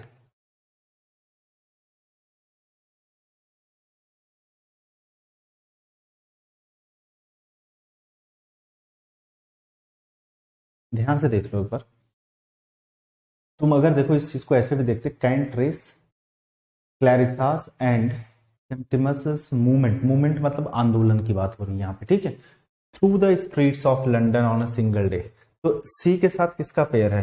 ए का पेयर है, ठीक है। ये जो मूवमेंट हुआ है through the streets of London on a single day in June 1923, तो अगर सी के साथ ए का पेयर है तो यहीं पे है, बी डी सी है। देखो वो कह रहा है ये होगा, अबे थोड़ा पढ़ तो लिया कर एक बार।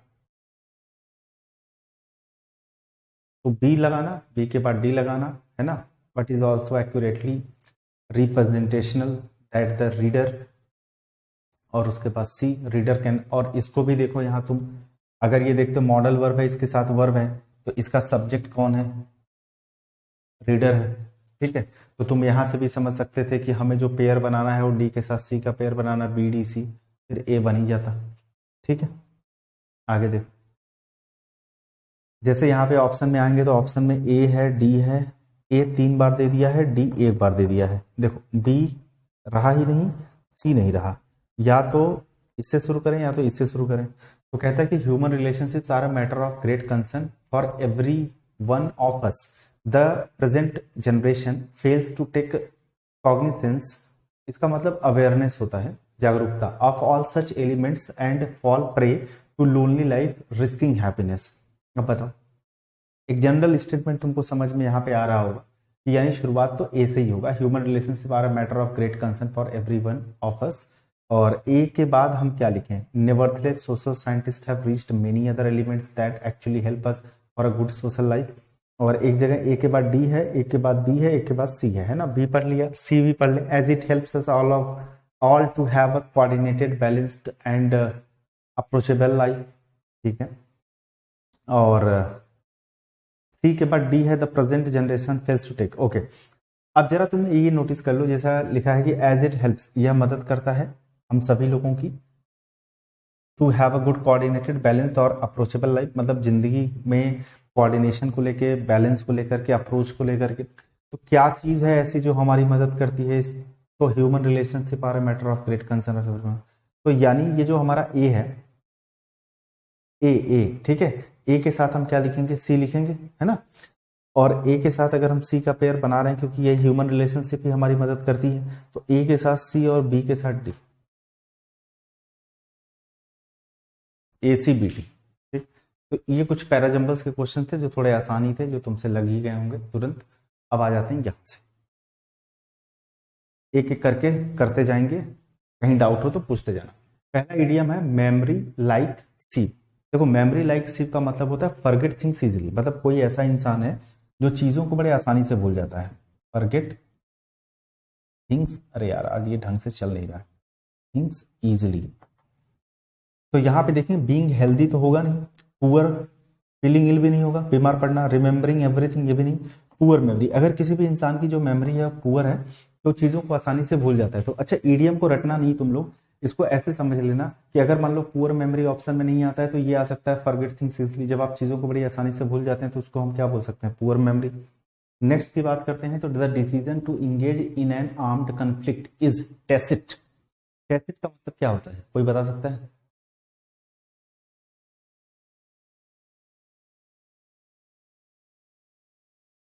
टैसिट, टैसिट, देखो टेसिट का मतलब एक तो हम लोग इम्प्लाइड लिख सकते हैं, एक तो हम इसका मतलब हिडन लिख सकते हैं, या इसका मतलब प्राइवेट लिख सकते हैं। ठीक है, यानी कोई ऐसी चीज जो आपने पूरी तरीके से एक्सपोज नहीं करी है लेकिन उसको समझ लेना। देखो एक्चुअली इम्प्लाइड मतलब क्या होता है, इम्प्लाइड का मतलब यही होता है हिडन मीनिंग। अब अगर मीनिंग हिडन है तो जाहिर सी बात है उसको पूरी तरीके से एक्सपोज करने की जरूरत तो है ही नहीं, है ना। तो हमने कहा कि understood without being openly expressed या एक्सपोज्ड। अब उसको हमने पूरी तरीके से एक्सप्रेस नहीं किया बट हमने समझ लिया। तो ineffective, completely, regretted by everyone, incomprehensible for some, implied without being stated, ये चीज, यानी D is the correct answer. Ominous, ये बड़ा अच्छा क्वेश्चन है, ये बहुत ज्यादा एग्जामिनेशन के अंदर पूछा जाता है, पता है किसी को? तो इसका मीनिंग क्या होता है, something bad is going to happen. पहले इसकी मीनिंग समझ लो, कोई बहुत बुरी चीज या कोई बहुत अनप्लेजेंट चीज होने जा रही है। जैसे मान लो आपने कहा कि सर ऐसा लग रहा है कि कुछ बहुत बुरा होने वाला है या कुछ बहुत बुरा होने जा रहा है, तो उसके लिए हम ओमिनस का यूज करते हैं। अब अगर मैं इसके सिनोनिम की आप लोगों से बात करूं तो एक तो देखो हम लोग सिनोनिम यही लिख सकते हैं, थ्रेट है, थ्रेट के साथ आईएनजी जोड़ दो, थ्रेटनिंग जैसे लिख दो। इसका एक सिनोनिम हो जाएगा डेंजरस, मतलब कुछ बुरा होने जा रहा है ना, तो बैड से हम रिलेट कर सकते हैं थ्रेटनिंग, बैड से हम रिलेट कर सकते हैं कोई चीज जो बहुत खतरनाक हो, बहुत ज्यादा डेंजरस हो। ठीक है, ये चीज हम कर सकते हैं। या हम इसको कर सकते हैं मेनेसिंग, क्योंकि मेनेस का मतलब क्या होता है, खतरा होता है, ये जी लिखा हुआ है। ठीक है, इसको भी कर सकते हैं। अब अगर हम लोग यहाँ पे बात करते हैं तो ये तो देखो सीधे सीधे तुम्हारा सिनोनिम हो जाएगा। अगर हमसे अपोजिट पूछ रहा है, अगर उधर हम बैड की बात करें तो ये हो जाएगा, क्योंकि इसका मतलब क्या होता है, लकी होता है। ये भी क्या हो जाएगा, सिनोनिम हो जाएगा। ये भी क्या हो जाएगा, सिनोनिम हो जाएगा। ये सारे के सारे तुम्हारे सिनोनिम हो जाएंगे। एक जो करेक्ट आंसर बच जाएगा वो बच जाएगा तुम्हारा C. C is the correct answer. Done. आगे देखो, लिखा हुआ है it was a very important meeting. कह रहा है कि बहुत ज्यादा इंपॉर्टेंट मीटिंग था, but I stayed cool as ice because I knew our product was the best. अब कह रहा है select the idiom that can correctly replace the underlined part of the given sentence, यानी ये जो यहाँ पे दिया गया है ना इडियम, ये सही है तो ठीक है, नहीं सही है तो ऑप्शन में बता दो क्या सही होता है। एक्चुअली तुम्हें पता होगा कूल एज अ कुकुम्बर होता है, यानी हम बात करते हैं कूल एंड कंपोस्ट। अगर कोई इंसान बिल्कुल शांत है, कूल एंड कंपोस्ट है, क्योंकि उसे पता था कि उसका प्रोडक्ट बेस्ट था, तो इस वजह से वो बिल्कुल शांत बैठा हुआ था, cool as a cucumber. Despite initially appearing to be a disaster, losing his job was ultimately a bad thing that turned out to be good, as it led him to discover his true passion for entrepreneurship. अब एक चीज देखना, entrepreneurship है ना, जैसे मान लो कभी हम किसी चीज को ये बोलते हैं कि शुरुआत में हमें ऐसा लगा कि ये चीज बहुत बुरी थी, बाद में वो जैसे ना शुरू शुरू में कोई चीज हमें पनौती लगती हो और बाद में वो सही साबित हो जाए, ठीक है, तो उसे हम क्या बोलेंगे। जैसे लिखा है ना, despite initially appearing to be a disaster, losing his job was ultimately, किसी ने अपनी नौकरी खो दी तो शुरुआत में लगा यार ये तो बहुत बुरा हो गया हमारे साथ, डिजास्टर हो गया, बट कह रहा है कि बाद में वो टर्न हो गया टू बी गुड, क्योंकि उसने एंटरप्रेन्योरशिप को लेकर के अपना जो ट्रू पैशन था उसको उसने एक्सप्लोर किया, उसको डिस्कवर किया। तो the whole ball of wax लिखा हुआ है, इसका मतलब होता है एवरीथिंग, इसका मतलब होता है एवरीथिंग, सब कुछ, या हम इसको ऐसे भी लिख सकते हैं द होल थिंग, चाहे ऐसे लिखिए चाहे वैसे लिखिए, जैसे भी लिखिए ठीक है, द होल थिंग, ठीक है भाई। हाई एंड ड्राई, इसकी बात करते हैं, अ वेरी डिफिकल्ट सिचुएशन, या बस इतना लिख लीजिए, डिफिकल्ट सिचुएशन, ठीक है, ये भी चलो दो हो गए। पेडल टू द मैटर, इसका मतलब होता है इसको वो बोलते हैं यार, इसको वो बोलते हैं, देखो मुझे ध्यान नहीं आ रहा, खैर इसका देखो आंसर ये हो जाएगा, ठीक है, पेडल टू द मेटल को वो बोलते हैं यार, किसी को ध्यान आ रहा है क्या। टू ड्राई वेरी फास्ट, शायद ये होता है, एक बार प्लीज चेक करके बता दो मुझे, टू ड्राई वेरी फास्ट, एक बार जरा चेक कर लेना, तो आई थिंक यही होगा, बट एक बार कंफर्म कर दो तुम लोग। तो ब्लेसिंग इन डिस्गाइज का मतलब होता है शुरुआत में जो चीज पनौती लगती है लेकिन बाद में अच्छा साबित हो जाता है। बाकी ये वाला बता देना मुझे, पेडल टू द मेटल, ये सही है क्या, सही है, एक बार कंफर्म कर देना। अब जैसे यहां पे लिखा है in the following question are of the given four alternative, select the alternative which is the best express the meaning of the idiom. अच्छा, गेट द बॉल रोलिंग लिखा हुआ है, इसका मीनिंग क्या होता है, मेक अ स्टार्ट, मतलब किसी चीज की शुरुआत करना, ठीक है। Get everyone's vote, behave in a crazy manner, collect one's belonging, set an activity in a motion, set an activity in a motion आ जाए या मेक अ स्टार्ट आ जाए, यानी किसी चीज की शुरुआत करना, ये चीज होती है। Those Mount Everest in Earth highest mountain above sea level located in the sub range of the Himalayas, ये जो ब्रैकेटेड वर्ड है ना, those Mount Everest, the Mount Everest लिख दो, माउंट एवरेस्ट लिख दो, नो करेक्शन रिक्वायर्ड है, अ माउंट एवरेस्ट। अच्छा क्वेश्चन, बताना भाई।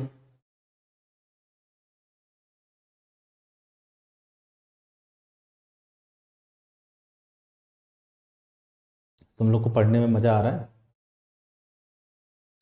तुम लोग घबराए हुए हो मुझे लग रहा है, जैसे जैसे वक्त समीप आ रहा है, समीप, जैसे जैसे समीप मतलब समझ रहे हो ना, करीब।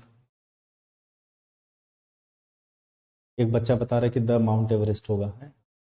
अच्छा जी,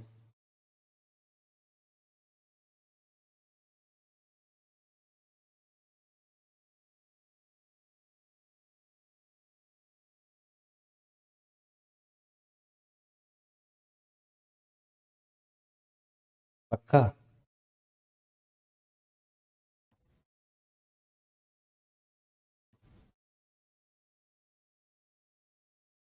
अरे यार, किसी और को ए के अलावा कुछ और लगता है किसी को?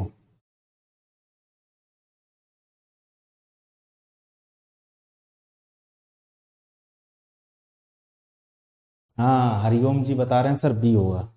तो बेटा हरिओम, तुमको ऐसा क्यों लगा कि यार सब लोग ए कर रहे हैं हम बी कर देते हैं? क्योंकि अगर ए होता तो अभी तक हम बता करके निकल गए होते, ऐसा तो नहीं था ना।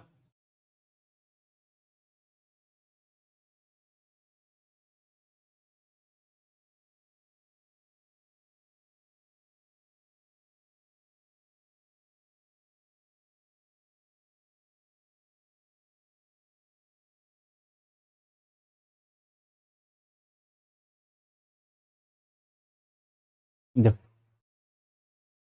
थोड़ा सोच लिया करो।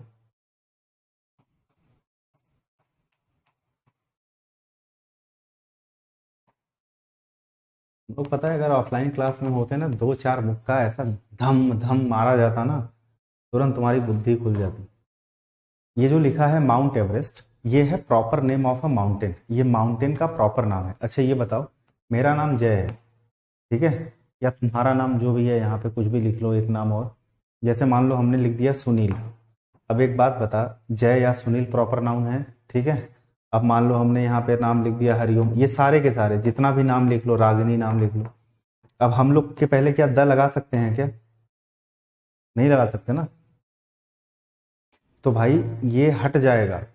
Mount Everest is Earth highest mountain above sea level located in the sub range of the Himalayas. तो अगर हम माउंटेन के एक प्रॉपर नेम की, अगर हम प्रॉपर नेम प्रॉपर प्लेस अगर इनकी बात करते हैं, तो इनके पहले आर्टिकल यूज नहीं किया जाता। तो माउंट एवरेस्ट लिखो ना यार, समझे? कोई आर्टिकल की रिक्वायरमेंट यहां पे नहीं है, right. At some point in the past, there were rows of temporary shops that used to display various cooking utensils. तो at some point in the past जो लिखा है, इसका मतलब क्या होगा? Long ago, in the past few years, before now, या one upon a time। one upon a time तो ऐसा कुछ होता ही नहीं है।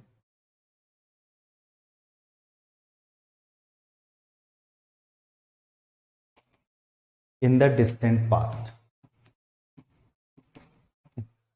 बहुत समय पहले की अगर हम लोग बात करते हैं, at some point in the past मतलब long ago, in the distant past, ये चीज हम लोग बोल सकते हैं, ठीक है। Long ago, long. Professor said that I will be late for the lecture. ये एक बार बताना तुम सभी लोग। कहता है कि select the most appropriate option that can substitute the underline segment in the given से। ये तो बता ही दोगे। जैसे देखो ये तुम्हारा मेन क्लॉज है, सब्जेक्ट के बाद वर्ब की सेकंड फॉर्म है, ये हमारा सिंपल पास्ट है, ठीक है। ये हमने दैट लगा दिया। अब इसके आई के बाद देखो, अगर हमारा मेन क्लॉज पास्ट में है तो ये भी पास्ट में होगा। विल का पास्ट क्या होता है? वुड होता है। तो ही के साथ वुड लगाना है यहाँ पे, यानी सी करेक्ट आंसर हो जाएगा, ठीक है। Rajiv's habit of sneering at the beliefs of others often hurts others' sentiments। तो ये जो sneering at the beliefs of others लिखा हुआ है, इसका मीनिंग बताना है। आंसर बताना एक बार सभी बच्चे। हाँ, वुड हो जाएगा। इस तरह के क्वेश्चंस पहले भी एग्जाम में पूछे गए हैं। अगर मेन क्लॉज पास्ट में होता है, इधर भी तुम किस में कर दो? पास्ट में कर दो, ठीक है। नहीं पता? देखो मैं बताता हूं, एक एक करके पहले समझ लेते हैं। People always act as selfishly, यानी ऐसा इंसान जो बहुत स्वार्थी होता है, हमेशा जो करेगा अपने स्वार्थ के लिए करेगा, उसके लिए यूज किया जाता है। मैनिपुलेशन क्या होता है? कंट्रोल समवन, यानी आप अगर अपने फायदे के लिए किसी को अगर कंट्रोल कर रहे हो, उसके लिए यूज किया जाता है। तो ये हो जाएगा Rajiv's habit of sneering at the beliefs of others often hurts others sentiments. तो हो जाएगा हमारा A is the correct answer. People always act selfishly. Economic structure organised and controlled by capitalist. अगर हम इकोनॉमिक स्ट्रक्चर की बात कर रहे हैं जो ऑर्गेनाइज या कंट्रोल किया जाता है कैपिटलिस्ट के द्वारा, तो उसे प्रॉफिट बोलेंगे? नहीं भैया, a member of a religion. Profit क्या होता है? एक सदस्य होता है किसी धर्म का, उसे बोला जाता है। तो ये तो हट गया। पैट्रोनिमिक की अगर हम लोग बात करते हैं तो ये क्या होता है? डेराइव्ड फ्रॉम फैमिली नेम, है ना, ये कल भी बताया था। और कैपिटलिज्म हो जाएगा यहाँ पे। रिलैप्स का मतलब क्या होता है? टू बिकम इल, ठीक है। देखो इसका एक मतलब ये हो जाता है टू बिकम इल, ये भी ध्यान रखना। और इसका एक मीनिंग वो होता है, उसको क्या बोलते हैं? स्टार्ट बिहेविंग बैडली अगेन, यानी दोबारा से बुरा व्यवहार करना शुरू कर देना, ठीक है। वो भी और ये दोनों होता है। I had a close save, this morning my car was hit badly by a bull. ठीक है, क्लोज सेफ का मतलब होता है बाल बाल बचना, तो नैरो स्केप हो जाएगा, ये इजी था। By virtue of the power given to the leader the followers accepted his decision. बताओ इसको, इसका आंसर एक बार बताना।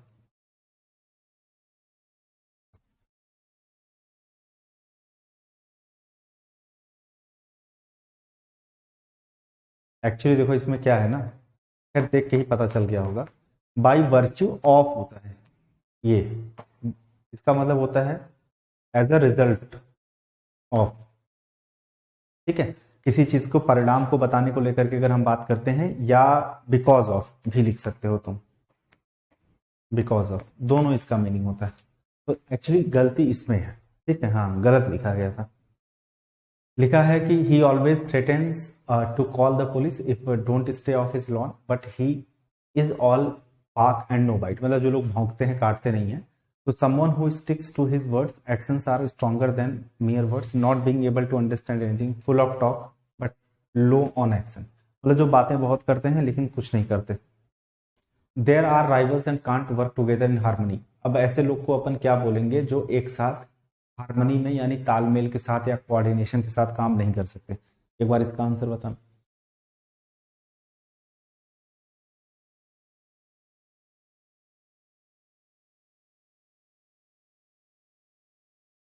ध्यान से बताना।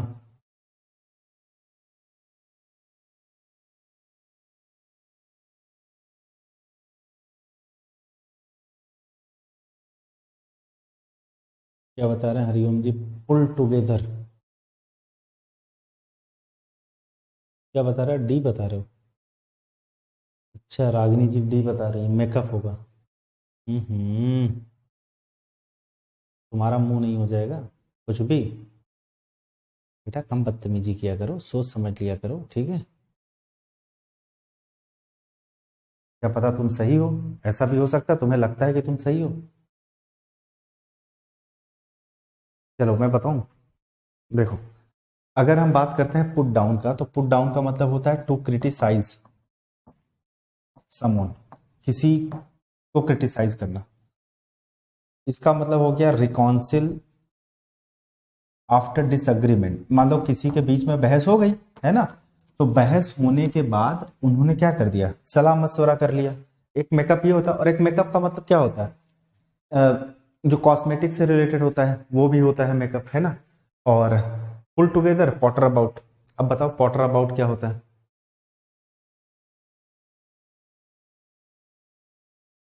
To spend time, to spend time, pull together हो जाएगा। Pull together, pull together. ठीक है, ये क्या होता है ना कि, एक सेकंड रुक जाओ। हम्म,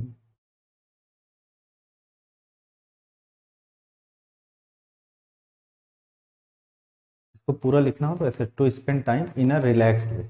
जब इंसान नहीं होता, कहीं पे छुट्टियों पे गया है, तो एकदम रिलैक्स होकर के जब वो अपने टाइम को स्पेंड करता है, वो पॉटर अबाउट होता है। पुट डाउन क्रिटिसाइज हो गया, मेकअप का मतलब हमने बता दिया। एक ही बचता है हमारा, वही हो जाएगा, right. Work together as a team, तो करेक्ट आंसर लिख लेना B. Sneha open the cupboards and glanced over her meagre supply. Meagre तो बहुत बार बताया है, मीगर मतलब क्या होता है, अपर्याप्त, यानी जिसको हम लोग स्कैंट, स्पार्स, या फिर हम लोग पॉजिटिव बोलते हैं, पॉजिटिव। ठीक है, तो ये हो जाएगा करेक्ट आंसर। सिनोनिम पूछा है ना, हाँ। बाकी ये तो इसका अपोजिट हो जाएगा, ये भी अपोजिट है, ये भी अपोजिट है, सब अपोजिट है, एक सिनोनिम वही है। मेजर, ये बताना जरा।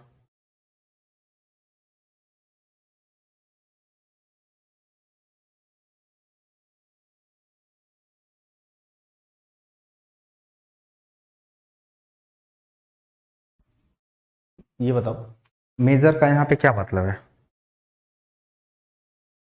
वही मतलब होता है, मेजर का मतलब इंपॉर्टेंट हो गया। अगर कोई मान लो इंपॉर्टेंट है, कोई चीज क्रूसियल है, ठीक है, ये चीज होता है।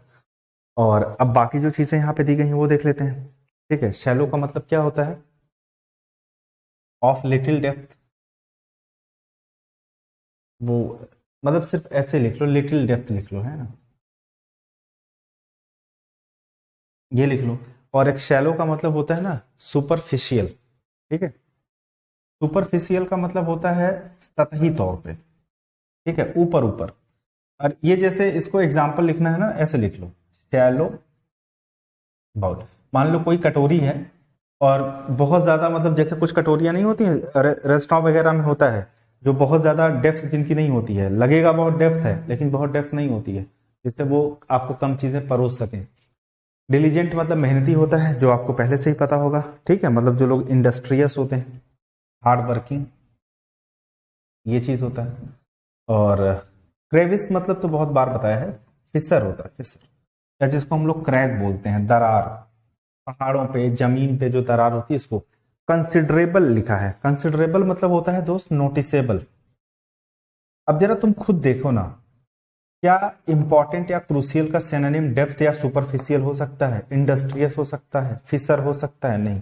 देखिए नोटिसेबल मतलब हम नोटिस उन्हीं चीजों को करते हैं जो क्या होता है, इंपॉर्टेंट होता है। इस चीज से हम इसको क्या कर सकते हैं, रिलेट कर सकते हैं, है ना। तो ये चीज ध्यान रखना।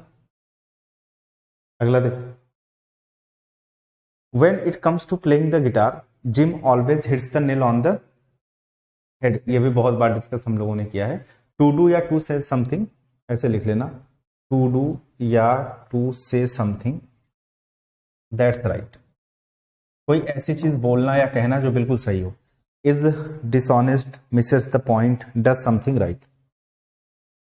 अ ट्रेड और एक्ट प्रोहिबिटेड बाय लॉ, अगर कोई ऐसा ट्रेड है, कोई ऐसा काम है जिस जो मतलब गैर कानूनी है, तो ये हो जाएगा, ठीक है। और टोबैकनिस्ट वो लोग होते हैं जो सिगरेट्स वगैरह बेचते हैं, ठीक। क्वारंटीन तो आइसोलेशन होता है। नॉवेल, बताओ नॉवेल का क्या मतलब होगा।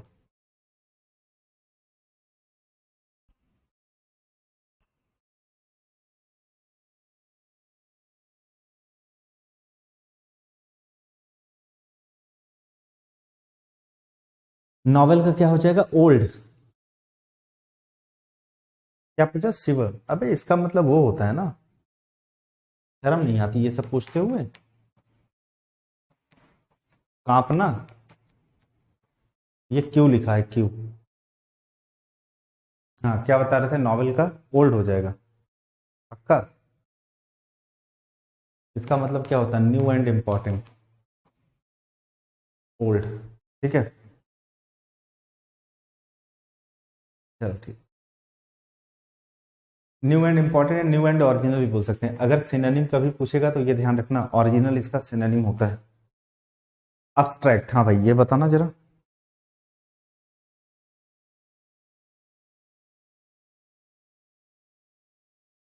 इसका मीनिंग क्या होगा।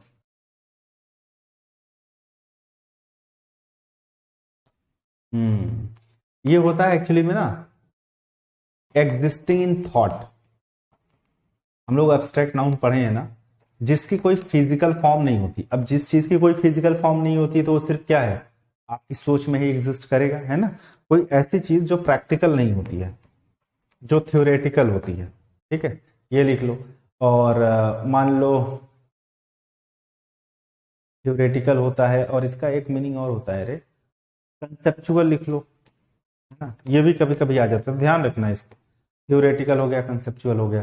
बाकी कंक्रीट, कंक्रीट वो होता है जिसकी कोई फिजिकल फॉर्म होती है, तो ये हमारा क्या हो जाएगा, करेक्ट आंसर हो जाएगा। बाकी वेग मतलब क्या होता है, वेग मतलब तो अनक्लियर है, हजारों बार हम लोग बता चुके हैं। एलिजिव मतलब ना पता हो ना, तो इसको ध्यान रखना, इसका मतलब होता है डिफिकल्ट टू फाइंड। किसी चीज को फाइंड करना मुश्किल हो, difficult to find, difficult to catch, ये लिख लेना, है ना। तो difficult to find, difficult to catch, या डिफिकल्ट टू अचीव भी आ जाता है कभी कभी। किसी चीज को अचीव करना, हासिल करना अगर बहुत मुश्किल होता है, उसके लिए एलिजिव यूज करते हैं। बाकी अगर इंटेंजिबल की बात करते हैं, तो जो चीज देखो, टेंजिबल मतलब होता है जो चीज टचेबल होता है, इसमें लिख लेना जो चीज अनटचेबल होता है, ये चीज। अगला देखो, ये तो बहुत बार बताया है, याद है इसके बारे में।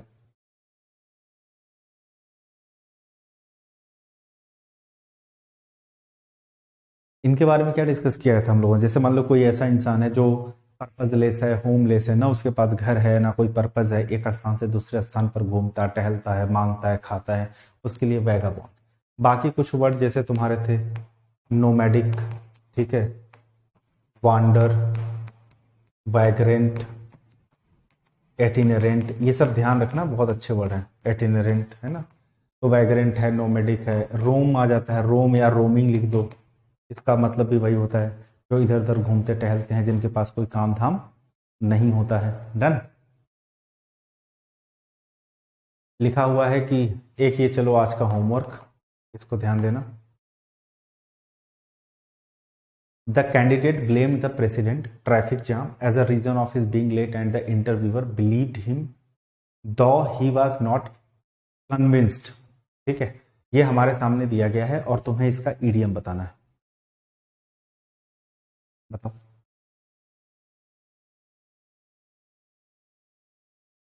कैंडिडेट ने क्या किया? ब्लेम किया किसको? प्रेसिडेंट को।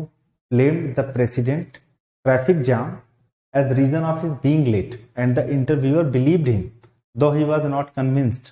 ठीक है, ए पक्का।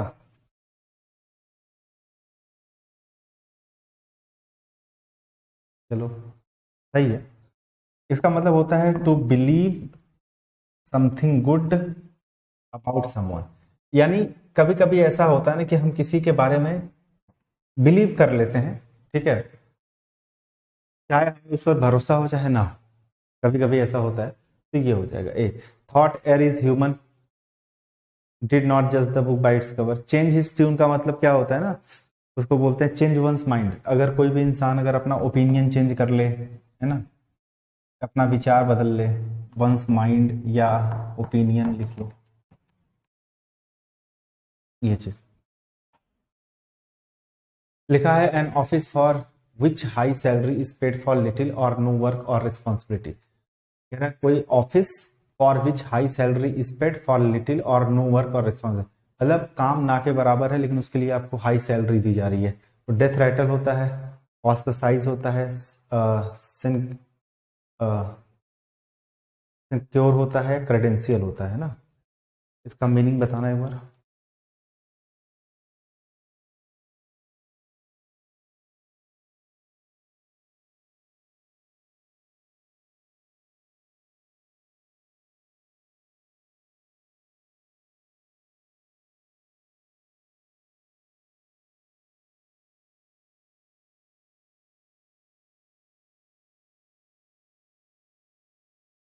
क्या हो जाएगा? सी।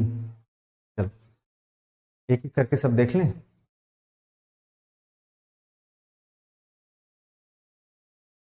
अ sign that a person is approaching death.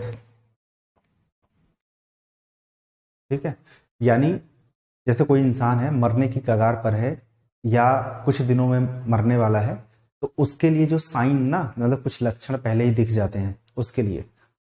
ऑस्ट्रेसाइज का मतलब होता है एक्सक्लूड फ्रॉम सोसाइटी। अगर आप किसी को भी सोसाइटी से या किसी ग्रुप से, इसको हिंदी में कहते हैं ना तड़ी पार कर देना, मतलब निकाल देना, ठीक है, उसके लिए यूज करते हैं। ये होता है हमारा इजी जॉब, यही हमारा आंसर है। ठीक, दैट्स इट।